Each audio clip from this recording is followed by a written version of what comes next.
Assalamualaikum warahmatullahi wabarakatuh. Selamat pagi anak-anakku semuanya, dan salam sehat selalu. Anak-anak, alhamdulillah Ibu ucapkan kepada kalian semua yang telah berhasil masuk diterima di SMK Negeri 1 Banyuwangi. Ibu ucapkan selamat datang dan selamat bergabung di SMK Negeri 1 Banyuwangi tercinta. Nah, anak-anak, sebelum kita memulai pembelajaran daring kali ini, maka alangkah baiknya jika kita berkenalan lebih dahulu. Karena pepatah mengatakan bahwa tak kenal maka tak sayang. Betul kan anak-anak ya? Jadi kita harus bisa mengenal satu sama lain. Nah, oleh karena itu, pada kesempatan kali ini, Ibu akan memperkenalkan diri terlebih dahulu. Dan setelah itu, Ibu akan informasikan atau paparkan tentang mata pelajaran yang akan kita pelajari pada semester ini. Nah, mari kita lihat anak-anak. Kita mulai saja, kita simak bersama-sama ya. Perkenalan guru pengajar atau wali kelas tahun 2021, tahun 2022. Jika kau tak mengenalku, mana mungkin kau bisa menyayangiku? Itu kan ya anak-anak ya. Oleh karena itu, kita harus mengenal satu sama lain antara guru dan siswa, sehingga akan memudahkan kita berkomunikasi.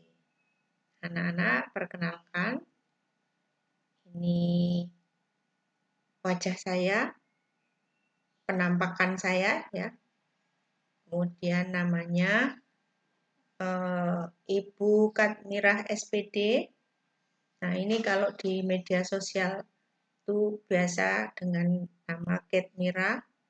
Kalau di sekolah itu familiar disebut dengan Bu Mira. Jadi monggo silakan mau panggil yang mana. Bu Mira dilahirkan di Kota Trenggalek, tepatnya tanggal 28 Februari. Tapi jangan tanya ya, tahun berapa. Kemudian alamat. Hingga saat ini, Bu Mira bertempat tinggal di Villa Sukowiti 2, Blok NA nomor 27, Banyuwangi. Jadi barangkali lewat daerah itu, monggo silakan boleh mampir atau boleh main ke rumah. Kemudian untuk kontak person atau WA adalah 0812 4484 0458. Kemudian jangan lupa anak-anak ya, Bu Mira juga punya IG loh, punya Facebook. Nah, ini namanya cinti.mira atau Katmira. Kemudian emailnya adalah cinti.mira@gmail.com. Tapi anak-anak selain email ini juga ada email yang lain, yaitu mira.assessment2020@gmail.com. Bu Mira juga aktif untuk menggunakan Edmodo dalam pembelajaran. Nama akun Edmodonya juga Katmira. Kita nanti juga akan aktif dengan menggunakan Google Classroom anak-anak ya, untuk mempermudah komunikasi dan pembelajaran kita sehari-hari. Ini juga sama namanya Katmira. Dan yang terbaru, kita mengikuti menyesuaikan dengan kondisi saat ini adalah menggunakan YouTube channel, yaitu Oska Channel. Jadi nanti baik materi-materi atau tutorial mungkin akan banyak Ibu unggah di sana, sehingga kalian bisa belajar sesuai dengan ketentuan. Kemudian berikutnya adalah tugas Bu Mira di SMK Negeri 1 Banyuwangi. Yang pertama adalah mendampingi kalian semua untuk belajar simulasi dan komunikasi digital atau SIPKOMDIK atau kadang-kadang disebut SIMDIK. Kalau di jadwal namanya SID atau SID. Untuk mapel ini itu Bu Mira akan mendampingi kelas 10 TKJ 1 dan 2, kemudian kelas 10 OTKB 1 dan 2, 10 akuntansi 3, 10 perhotelan 3, dan 10 DKV 1 dan 2. Selain simulasi dan komunikasi digital, Bu Mira juga diberi tugas untuk mendampingi belajar teknologi perkantoran. Tentunya ini hanya untuk kelas 10 OTKB saja. Jadi hanya 2 mapel ini yang tugas yang diberikan untuk tahun ini. Kemudian anak-anak, apa saja isi dari materi teknologi perkantoran?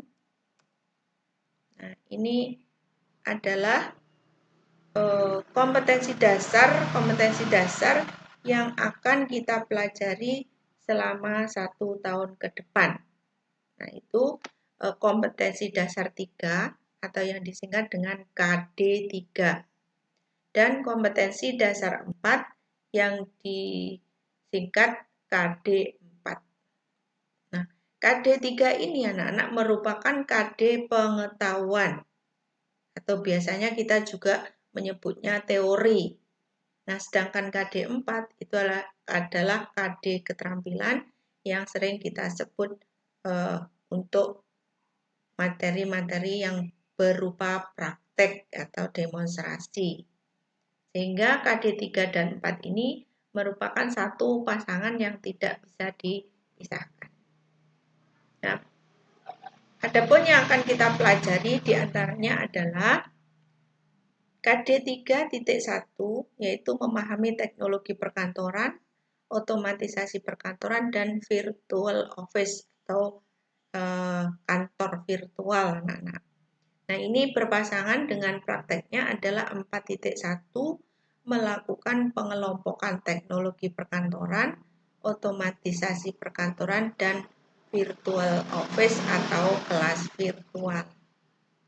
Kemudian 3.2 menerapkan pengetikan atau keyboarding 10 jari dengan kecepatan 200 EPM dan ketepatan 99%. Kemudian ini dipasangkan dengan 4.2 yaitu melakukan pengetikan atau keyboarding 10 jari, kecepatan 200 EPM dan ketepatan 99%.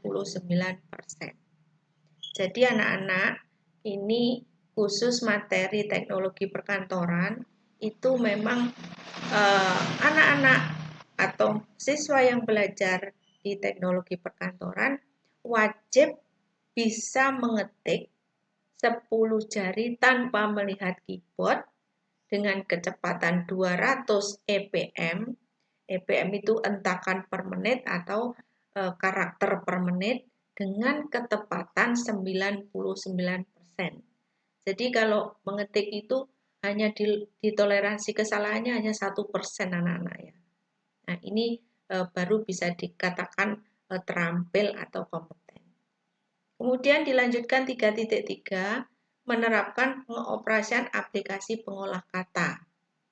Nah, ini nanti prakteknya adalah mengoperasikan aplikasi pengolah kata yaitu membuat berbagai macam dokumen dengan menggunakan aplikasi Microsoft Word atau word processing. Mungkin ini anak-anak juga sudah tidak asing lagi anak-anak ya, karena mungkin di SMP kalian sudah banyak membuat tugas-tugas dengan menggunakan aplikasi pengolah kata. Kemudian dilanjutkan 3.4, yaitu menerapkan pengoperasian aplikasi pengolah angka atau kadang-kadang disebut dengan Microsoft Excel atau spreadsheet. Nah, ini nanti prakteknya juga gitu, akan mengoperasikan aplikasi pengolah angka dengan berbagai macam bentuk tabel ataupun perhitungan. Perhitungan angka-angka atau nilai-nilai. Kemudian 3.5 yaitu menerapkan pengoperasian aplikasi pengolah presentasi yang akan berdampingan dengan 4.5 yaitu mengoperasikan aplikasi pengolah presentasi. Tentunya ini adalah bagaimana cara membuat lembar presentasi atau kalau sering kalian dengar yaitu membuat slide pada aplikasi PowerPoint. Kemudian 3.6-nya adalah menerapkan pengoperasian aplikasi pengolah bahan cetak.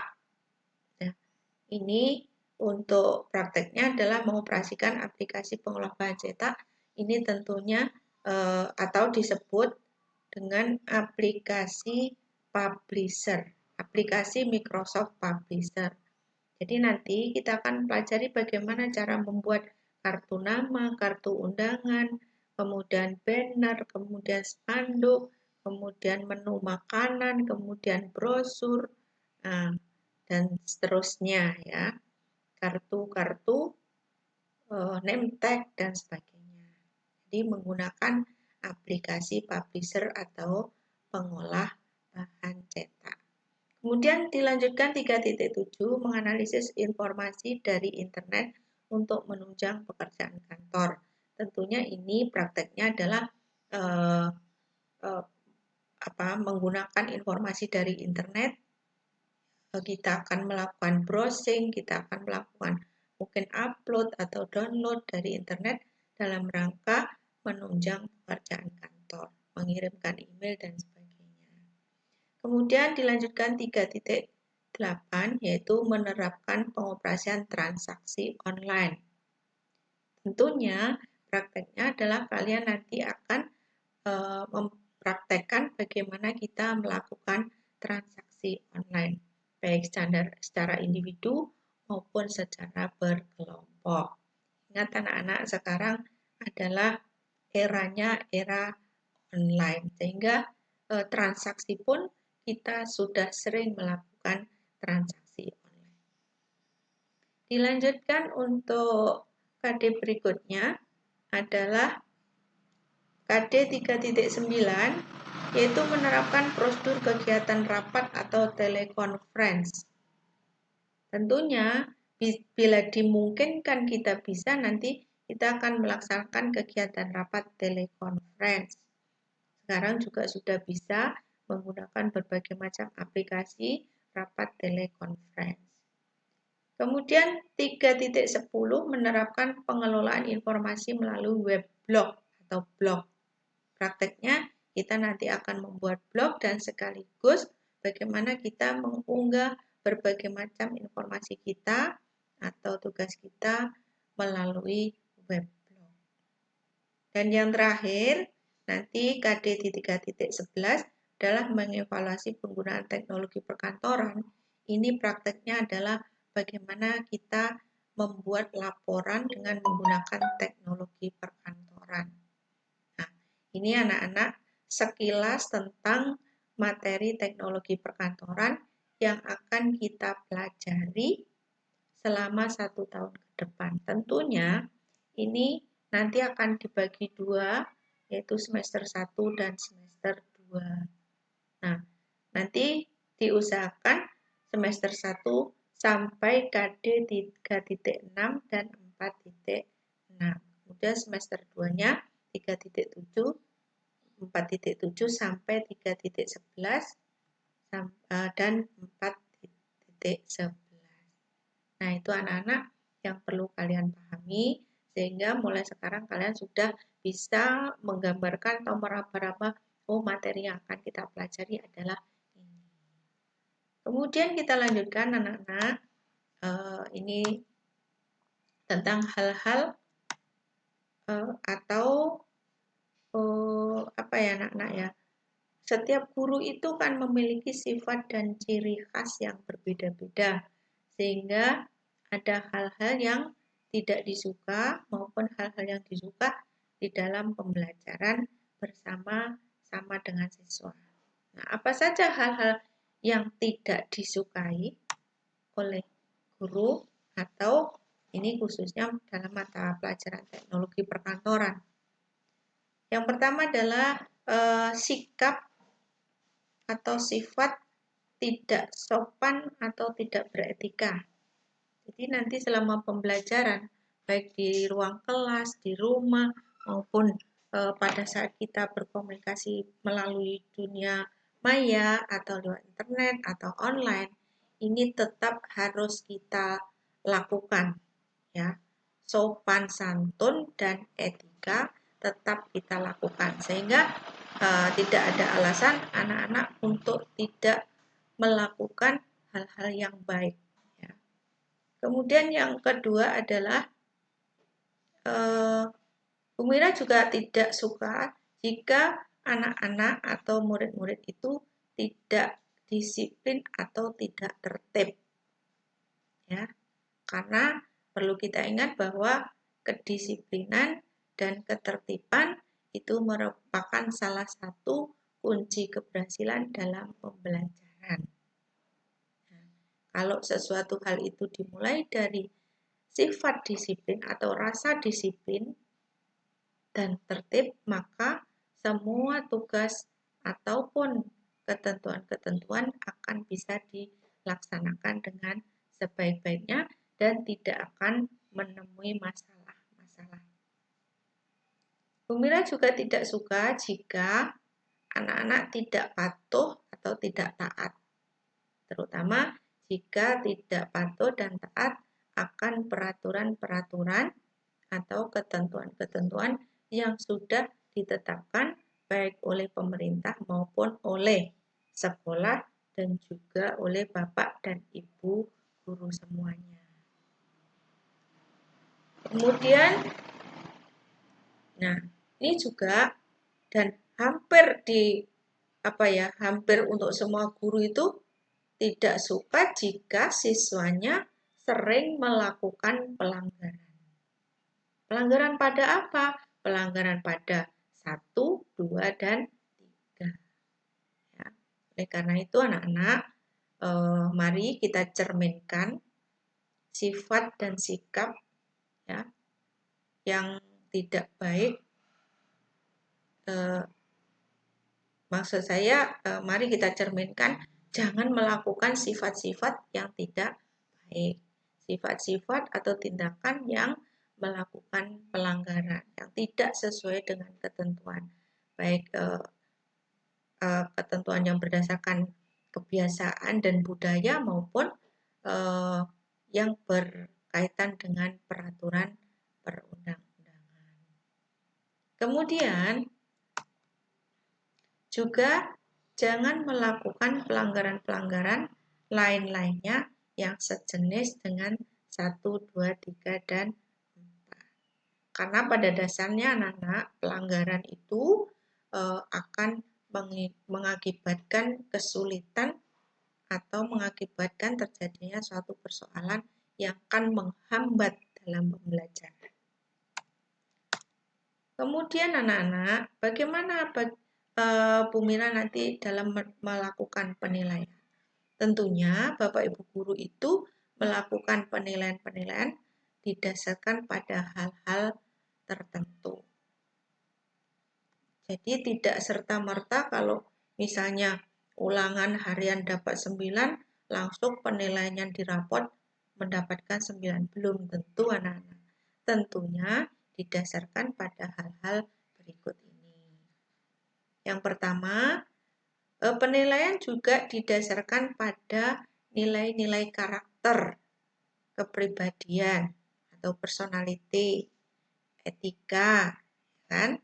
Jadi enggak hanya didasarkan pada angka yang diperoleh pada saat ulangan, tetapi juga didasarkan pada nilai-nilai karakter. Tentunya karakter-karakter atau kepribadian yang baik. sikap-sikap dan tingkah laku yang baik. Ini kaitannya dengan penilaian sikap. Ya. Misalnya jujur, rajin, tanggung jawab, sopan dalam bertutur kata, bersikap dan berperilaku, dan sebagainya. Taat menjalankan peraturan, taat menjalankan ibadah dan sebagainya. Ini masuk di dalam penilaian karakter atau penilaian sikap. Kemudian juga penilaian juga didasarkan atas nilai ulangan harian teori dan juga nilai ulangan harian praktek. Karena untuk mapel teknologi perkantoran nanti itu ada 11 kompetensi dasar atau KD, maka kita mungkin nanti akan mengambil 3-4 kali ulangan harian teori dan 3 atau sampai 4 nilai ulangan praktek. Kemudian juga didasarkan pada nilai penugasan, baik teori maupun nilai penugasan praktek. Jadi nanti ada tugas-tugas yang sifatnya itu teori atau pengetahuan, ada juga tugas-tugas yang sifatnya praktek. Ya. Kalau tugas praktek itu misalnya membuat surat, kemudian membuat tabel, misalnya membuat bahan cetak, kalender misalnya, membuat brosur. Nah, itu merupakan tugas-tugas yang nilainya adalah nanti dapat nilai praktek.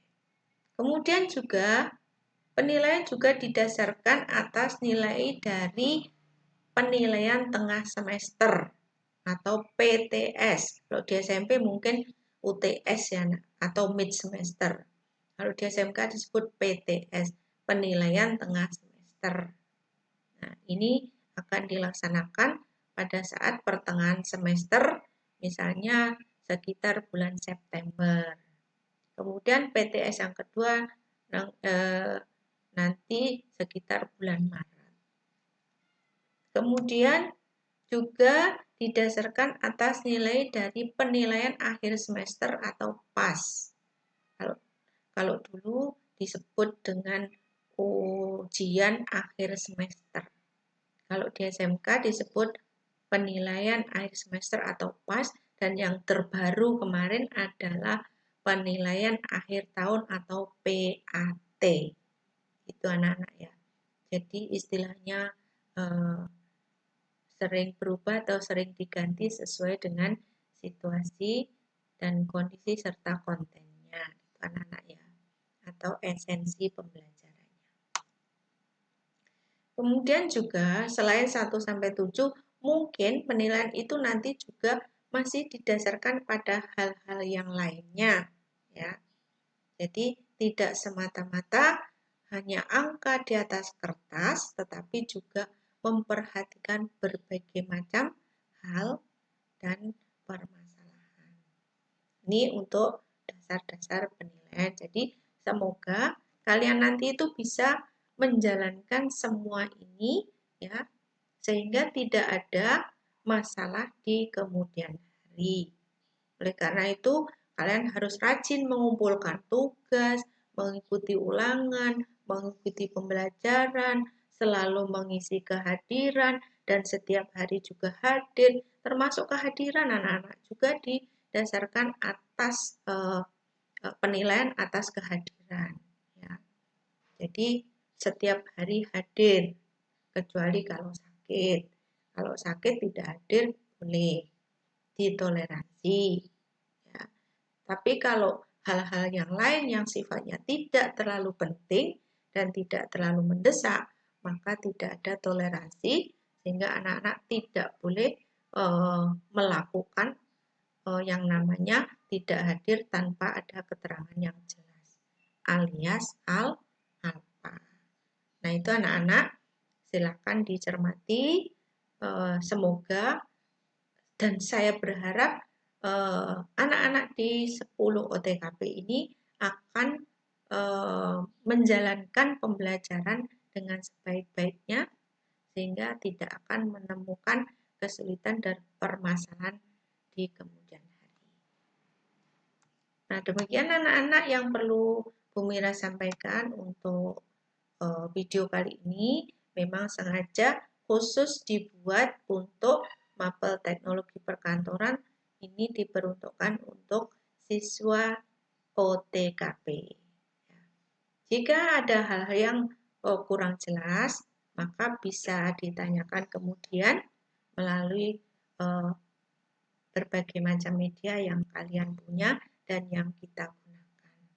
Saya kira itu anak-anak untuk hari ini, untuk video sosialisasi dan perkenalan ini. Terima kasih atas perhatiannya. Mohon maaf jika ada hal-hal yang kurang berkenan, ada belibet-belibetnya kata-kata Ibu. Ibu mohon maaf. Terima kasih. Selamat pagi. Assalamualaikum warahmatullahi wabarakatuh.